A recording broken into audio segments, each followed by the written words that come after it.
Magic the Gathering as social skills training, specifically improving at conversation. Welcome in, much love, Trav here, Magic for Good. And there is a idea, stigma, and nerddom of being socially whatever, not good. I actually feel that Magic the Gathering is a great platform for people to improve socially, that makes people better conversationalists, that improves body language. And if you look at the Magic community on the whole, I think it's actually above average, and the people who show up who are awkward are better off for Magic the Gathering in person than if they had stayed alone. So two things: how to use Magic the Gathering, what makes a good game, parallel that to what makes a good conversation, and also how the actual format, tournament structure of Gathering or Friday night Magic, whatever, bring people social is just a good thing that brings people together and allows us to improve and be social, be more social in a world where everyone's on the internet, you're watching this on the internet right now, etc. I believe this is actually very, very good and very important. So, especially holiday season, right? So, what makes a good game is often what makes a good conversation. What makes a poor game is often what makes a poor conversation. This is not definitive. There's different times for different sorts of games, different sorts of conversations. But a game that is totally lopsided, one-sided, one person doesn't get to do anything, conversation that is totally lopsided, one person doesn't get to say anything, generally not so enjoyable.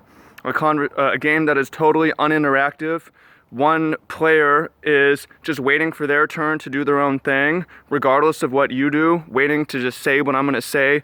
I'm not thinking about what I'm going to say, waiting, I don't care, it doesn't affect what you say, what you do doesn't affect me. I'm waiting for my turn to untap and do my own thing, go off, combo off on my rant, and you have no chance to respond. You're tapped out. I'm going to take 5-10 minutes. Totally imbalanced game. Clock is, I've used 25 minutes, you 5 minutes. Generally not makes for a good game or a good conversation. Sometimes we want to lecture, get lectured to. It depends, right? It's something to be aware of, right? So those are things that make a poor game, I suppose. Imbalanced, uninteractive, no chance to do anything.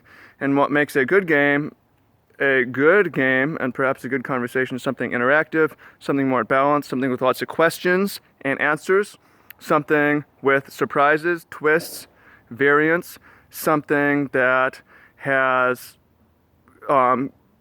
what you do very much depends on what the other person does, right? Something that allows time to think. Something, empty space, right? Something that allows responses, something that involves body language, right? Study of body language, awareness, reads, thinking about where the person's coming from. Games that it's important to analyze the other person's plan, where they're at, right? Those are good games. Games that, unexpected twists, etc. I would say that those makes good games, and those also make good conversation.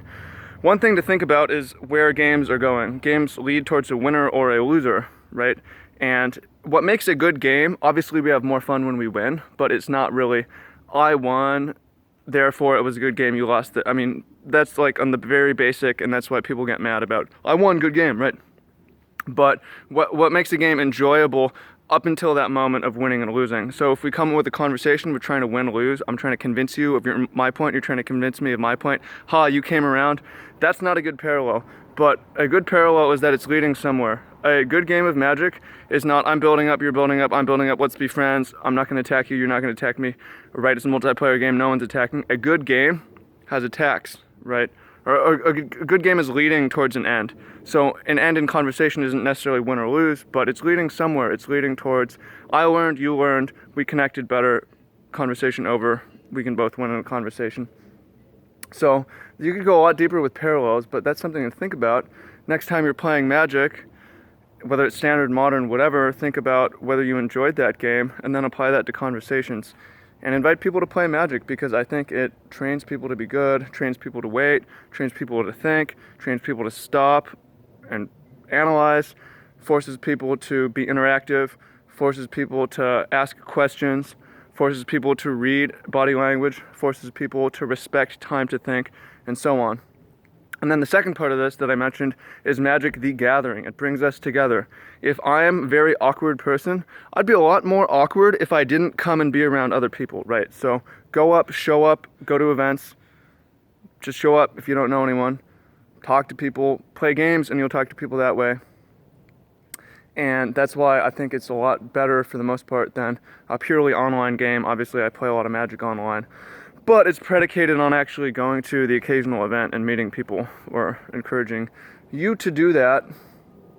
And could be other games, but I think this one in particular, this is my particular niche, and this is what we're interested in, so this is how we're going to parallel to it. So I hope y'all are better at conversation for that reason, better socially, because of Magic, and because you thought about this today.